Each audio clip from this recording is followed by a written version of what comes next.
It is always 3 in the morning when the quietest thefts happen.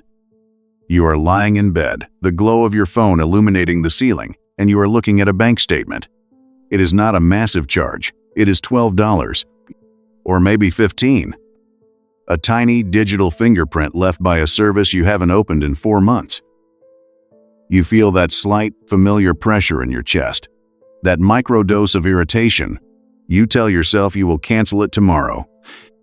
You tell yourself it is just $15, that it doesn't really matter in the grand scheme of your life. But tomorrow comes, and the day after that, and 3 months later, the exact same number appears on the exact same screen, and you feel the exact same sting. Why? Why is it easier to let a multi-billion-dollar corporation slowly drain your bank account, $15 at a time, than it is to click a single button? Why does the act of letting go feel heavier than the weight of paying for something you do not use? The truth is, you are not lazy. You are not forgetful. You are being hunted by some of the most sophisticated psychological machinery ever engineered. There are thousands of developers, data scientists, and behavioral economists whose entire careers depend on keeping your thumb from moving toward that cancel button. They have mapped the flaws in your evolutionary hardware. They know exactly how your brain reacts to loss, to friction, and to comfort. They are not just selling you a service anymore. They are leasing a piece of your identity, and they are gambling on the fact that you would rather pay a premium than admit a quiet failure. Think about how it started. It always starts with a gift. Start your 14-day free trial.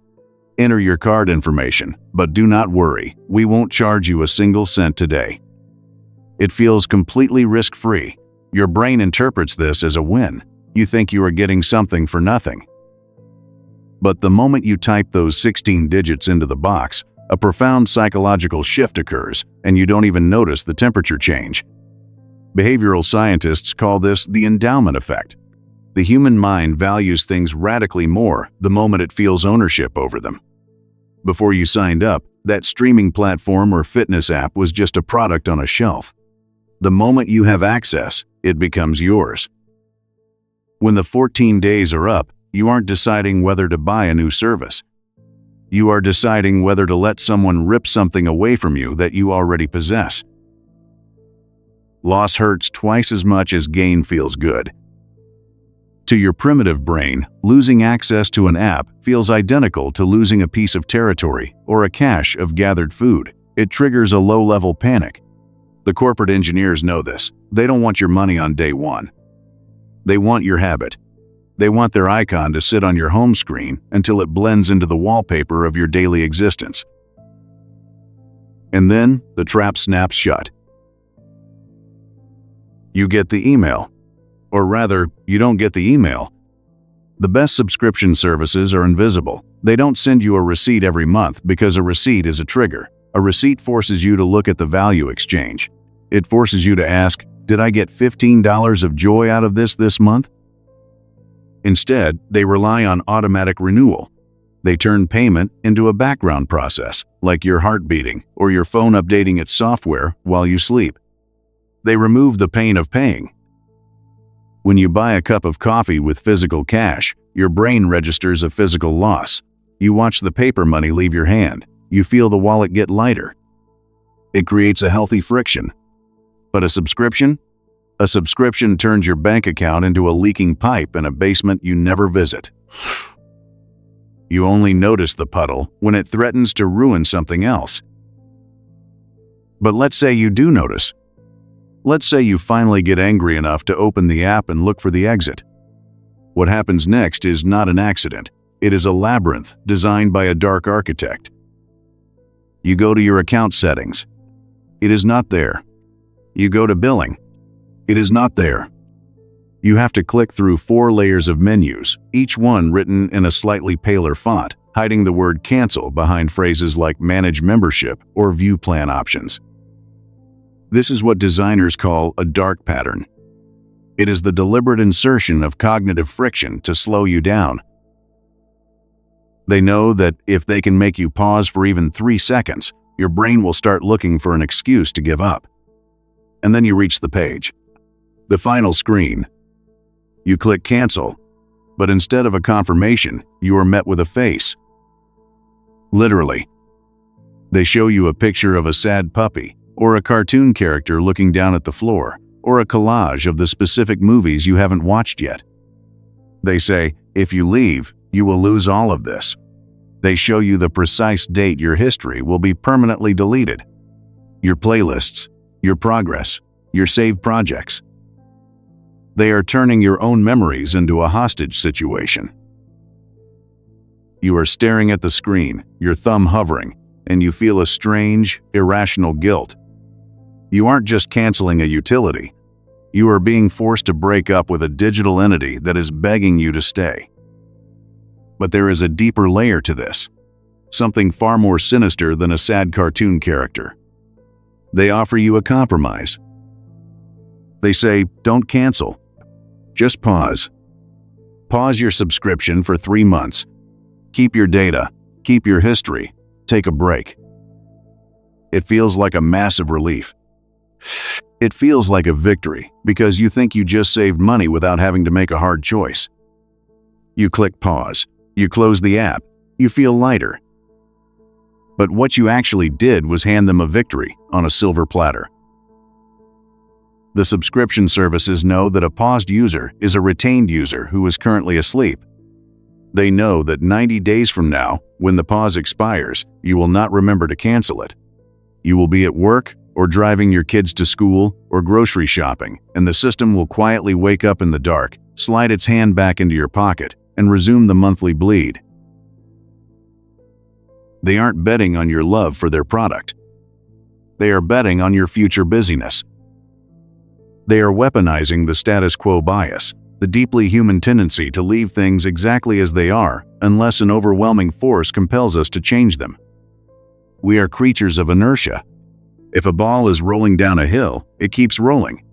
If a credit card is being charged every 30 days, it keeps being charged until the plastic itself expires. But let us dig beneath the menus and the data. Let us look at the thing behind the thing. The real reason you don't cancel that language learning app you haven't opened since last October? It has nothing to do with the $15. It is because canceling that subscription means admitting that you are never going to learn Italian. We don't hold on to subscriptions because they have value. We hold on to them because letting go means mourning the person we thought we would become when we signed up. When you bought that masterclass subscription, you weren't buying videos. You were buying a vision of yourself as a creative, disciplined writer. When you subscribed to that premium fitness app, you were buying a future version of you with a lower resting heart rate and immaculate habits. Every month that $15 leaves your account, it acts as a tiny, tragic insurance policy against your own disillusionment. As long as you are paying for the app, the dream is still alive. As long as you are paying, you can still tell yourself, I am just having a busy week. I will get back into it on Monday. The moment you click cancel, the ledger closes. The dream dies. You have to look in the mirror and say, I failed to become the person I paid to be. The subscription economy is not built on entertainment or convenience. It is a tax on the guilt of our unfulfilled potential. They understand your shame better than your closest friends do. They monitor your inactivity. They see that you haven't logged in for 45 days. A rational business model would say, this customer doesn't want our product, we should stop charging them. But the modern tech landscape is not rational, it is predatory. Instead of checking in, they send you a notification designed to trigger targeted remorse. We miss you, they say. Your streak is about to reset, they warn. They don't want to inspire you to come back. They want to make you feel just uncomfortable enough that you think, oh, I really should use that. Let me keep it for 1 more month just in case. And that 1 more month becomes a year. And that year becomes 3. You weren't protecting the investment. You were protecting the story you told yourself about who you are. Think about the sheer scale of this illusion. Millions of people around the world are currently working jobs they dislike to earn money they don't have, to pay for digital phantoms they do not use, simply because they lack the emotional stamina to face a 3-layer confirmation screen and a tiny sense of personal failure. It is a brilliant, terrifying distillation of modern capitalism. It takes the ancient human need for consistency and turns it into a subscription tier. We want our outsides to match our insides. We want to believe we are the kind of people who read the news, who cook organic meals, who meditate every morning at 6. So we buy the templates of those lives. We pay the monthly rent on those identities. And the platforms sit back, watching the automated clearinghouse transactions clear at midnight, smiling at our beautiful, expensive self-delusion. Then something shifts. And it's subtle, but once you see it, you cannot unsee it. You realize that the friction is the product. The difficulty of leaving is not a design flaw. It is the actual infrastructure of their revenue. If cancellation were as seamless as signing up, if it took one single tap from your notification shade to exit a contract, the entire subscription landscape would collapse into dust within 48 hours. The value of these companies is artificially inflated by the bodies of the users who are too tired to climb over the walls. You are paying a premium for your own exhaustion. Ugh. So what do we do with this?